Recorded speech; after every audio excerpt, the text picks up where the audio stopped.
Welcome to another coffee break video. This month, we're going to take a look at planning for your future while caring for others. Now, you might think of kids immediately. I am talking about caregiving for family and loved ones.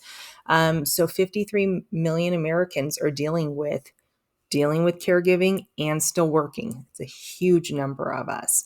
It's very stressful, and many people don't realize how much it can really derail your planning for your future, your finances, all that kind of stuff.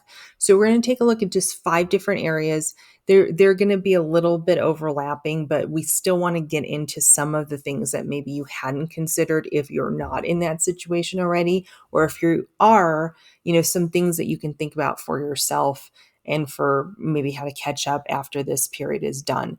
So there are going to be some tools, some ideas for you to take a look at, and hopefully this will help make this time in your life a little bit easier.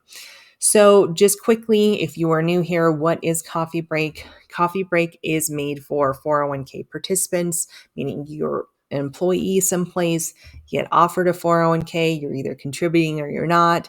This is for you because we know you don't get a lot of education when it comes to your finances. This is quick peek, kind of peek under the hood kind of idea, short and sweet, 15 minutes. It's supposed to be so that you get through your coffee and then you get back to work. Obviously, it's like 5 o'clock in the evening right now when I'm taping this, so I'm not drinking caffeine, but you enjoy it whenever you're enjoying it. And today like I said, we're just going to cover the highlights, but there is an opportunity to have a more in-detail conversation about your situation. At the end of the video, there'll be some ways to get in touch with us so you can get a complimentary conversation with zero obligation to work with us in the future. Okay, so who are we? We are One Vision Retirement. My name's Lisa Sakai. Nice to meet you if you are new here. I've been in the industry for quite a while, and I work a lot with professionals on their personal planning. Chris does the opposite. He works a lot with business owners and helping implement those plans. So we really come at it from both angles and hopefully can help you. If you're a business owner or if you're an employee, we can help you put the right thing in place for you or utilize your benefits the best way you can and just get ready for retirement in general. Okay. So the first thing is the caregiver's money crunch. So, how does caring for a loved one impact your retirement savings, you might think? Well, obviously we know being a caregiver is emotionally and it can be financially difficult. It can take a toll on you for sure. According to AARP, approximately 61% of family caregivers are juggling work and caregiving for a family member. A lot of people working from home are dealing with this in particular. It's hard because you're not able to focus completely on work. It can cause problems at work. Hopefully you continue to do good work and stay employed, but that can cause problems. And the other thing is financially. Maybe you're not just a caregiver in person, you are a caregiver in providing finances for somebody else, because obviously we all know healthcare is very expensive. So, you might be pulling money out of retirement accounts. It could have taxes and penalties and all this stuff attached to it that you were not anticipating having to deal with. And some people even reduce their work hours, and that hurts you in terms of your income, your ability to cover your budget and save for your future. So if you are, somebody who's sitting there now scared and not in this situation where you're caregiving, but think, oh my gosh, I might be in that position, you might want to consider putting money away in a liquid type account so that you have something reserved for a time like this. If you never use it, hooray, that's great. You have more money for retirement. Nobody has ever complained about having too much money in retirement to me. Nobody. But when I ask new clients, is there somebody you think you're going to have to financially take care of or help out? A lot of people know that in the back of their minds, but they haven't wanted to address it because they don't necessarily want to have to save another pot of money for something. But just think of it as your slush fund or your, emergency fund for that situation. Are you going to be able to save enough money for the whole situation? I don't know. how much you save, where you put it, all that stuff is really going to be dependent on your situation. And you might not save enough, but it's better to have a band-aid than not in this case. If you are, caregiving for a loved one now, but not having to pay for them, but thinking that might be coming, this might be a time to start putting some funds away for that. And, if you're having to take money out, it might be a good idea to take a look at all your different accounts with somebody who does this for a living, meaning an advisor or something, and helping you figure out where's the best place to pull money from if that's what you're having to do, so you don't have as many taxes. Okay, so the balancing act. Balancing act is interesting because we're very much all or nothing. When I say we, I'm talking about women because I work a lot with women. I am a female, as you notice. And it's a lot of this all or nothing thing, So if let's say you're maxing out your 401k, you're saving a lot, you're very happy with where you are, and then you have this situation come up, you start to have to need to provide some finances.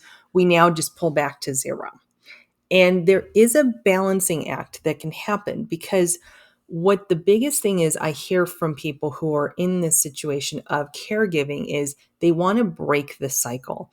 They don't want to have other people have to care for them like they are having to care for their loved one, especially if it's parents, right? If it's a spouse or something, it's a little different. But when it's a parent, most parents don't want their kids taking care of them or having that burden on them.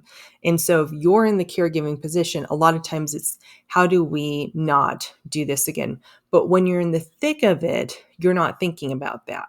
But that can be a problem because you're missing time putting money away. If you are maxing out your 401k and then you just go to zero, you're missing out on maybe matching money. You're missing out on growth in the market.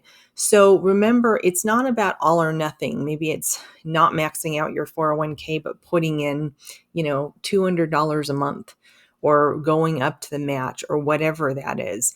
You don't want to necessarily let time go by that you're not saving something. Maybe you're just not saving as much as you did before. Going through your budget, making sure that you're living within your means, all that kind of stuff is really important. And it's hard because a lot of times people are caregiving and they're dealing with kids going to college and paying for that at the same time. So it can be a very stressful time in life. But that balancing act of making sure that you're still putting some money away for yourself someplace, somehow, something, will help break that cycle that so many people are worried about. And, power of the pause. So this is kind of a similar idea, but here's the thing. A lot of people just can't keep up with this, and they do need to take a pause and work. They need to take time off. They need to work less days. They just have this thing that they have to pull back. And that's, I get it. A lot of parents, a lot of women will, have kids and take off 3 to 4 years from work to be able to take care of kids. Maybe they work part-time. I put that in quotes because most of the time they say that they get paid part-time, but they end up working full-time hours. That's a whole other thing. But if you take a look at those pauses, it really can impact your salary, your bonuses, your matches, all that stuff, that it can really hurt you overall. If you miss those things, you're going to look at somebody who didn't have to miss and go, oh my gosh, I'm way behind, because those things make a difference.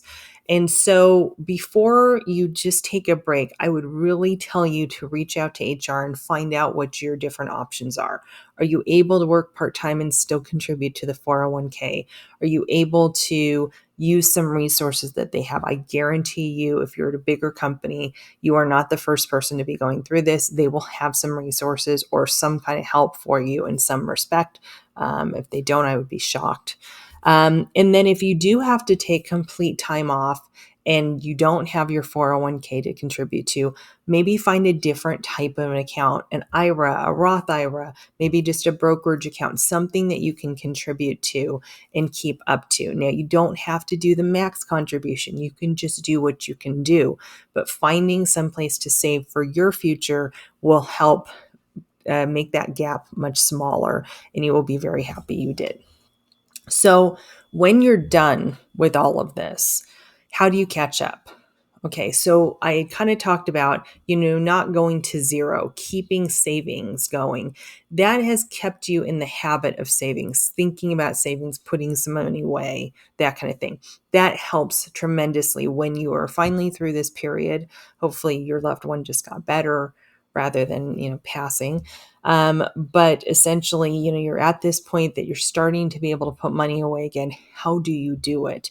Well, if you've kept up saving some, it makes it a lot easier, first and foremost. But take advantage of some of the things like the catch up provision in your 401k. So I've gone through this in past videos. I'm not going to repeat it here, but there is more money you can put away over the base once you hit over the age of 50. It depends on which year you're watching this. It will be different. But you might want to consider looking into that. You also might want to consider putting the money into a Roth 401k. Many people have started with the traditional 401k, and so they just kept doing that even though the Roth 401k was available to them. It might be good for you to take a look and see, is the Roth 401k someplace I should be saving? Talk to your CPA, talk to your tax person before you do this, just because you don't want to get pushed into the next tax bracket because you're not taking a deduction anymore. But the nice thing about the Roth portion of your 401k, it actually allows you to save less for your future because you're paying taxes now on the smaller amount, then it's growing. And when you take that money out, everything that you pay taxes on and your growth comes out tax free. And so it allows you to, if you need $10,000 a year, you just take $10,000 rather than having to take out 15,000 to have to pay 5,000 in taxes to get your 10. That's a big tax. I mean, you're probably not paying that much in tax. That's an over exaggeration, but you see what I'm saying. So essentially, you might want to look at that. Other ways to catch up might just be downsizing, looking at your budget, seeing what else you can cut, generating some more income, maybe through a side hustle or some other part-time work. There are ways to catch up, and you might not have to do it that long to get back on track for everything. So the long view is the thing that everybody doesn't want to talk about, right? We have to take care of ourselves. And especially if you're one that's thinking, I want to end this cycle, I don't want to be a burden on our loved ones. How do I make sure I take care of myself? Long-term care insurance is something everybody should look at. Make an educated decision on, look at all the options. And if you decide you don't want it, then you have at least gotten the educated view on it. Everybody groans when we talk about long-term care insurance. Nobody wants to pay for it. However, if it helps you put a Band-Aid so that you are having the long-term care insurance pay for care versus you having to take it out of your retirement accounts, it can help dramatically, especially if you missed years contributing, missed years with income, had to create some debt for yourself that you're trying to pay off. It helps tremendously with that gap that you have in your savings. You don't want to have to take living expenses and double it because you've got to pay for caregiving services as well and then run out of money, which is everybody's biggest fear. So when you look at premiums for long-term care, everybody hates it. They can be very expensive for sure. But you'd need to take a look at it and say, is it worth paying this amount now so that I don't have to pay a huge amount later if I need long-term care? And make sure you look at ones that have, life insurance or something else attached to it. So it's not like if you don't use the long-term care insurance, you lose it. I always say you want to make sure that your insurance fits within your planning overall, right? And takes care of what you need it to do. But if you need some more information on that or anything like that, Chris and I both deal with long-term care insurance as well. So we're always happy to help. Okay. So in conclusion, take a deep breath. Just because you take a break doesn't mean that you can't monitor where you are. Keep revisiting your plan. Don't take your eye off the ball. Even if it makes your stomach curl a little bit, you are still going to get there. Okay. And make sure to get some help, have some friends that are going through this. Make sure that you're dealing with people that can help you with this kind of stuff. Make good decisions for you and your loved one. And with that, we're at the very end. So schedule for a call today. If you need some help, you can email us. You can use the QR code and, use your camera app and open it up and schedule a call right there. You can come to our website, see what we're all about. We do have videos and blogs up there for you to utilize and use, and some other resources. And if you just want to connect, I'm on LinkedIn a lot, so I'm happy to connect to you. And until next time, take care. I hope things are going well. Keep fighting the good fight. Bye-bye.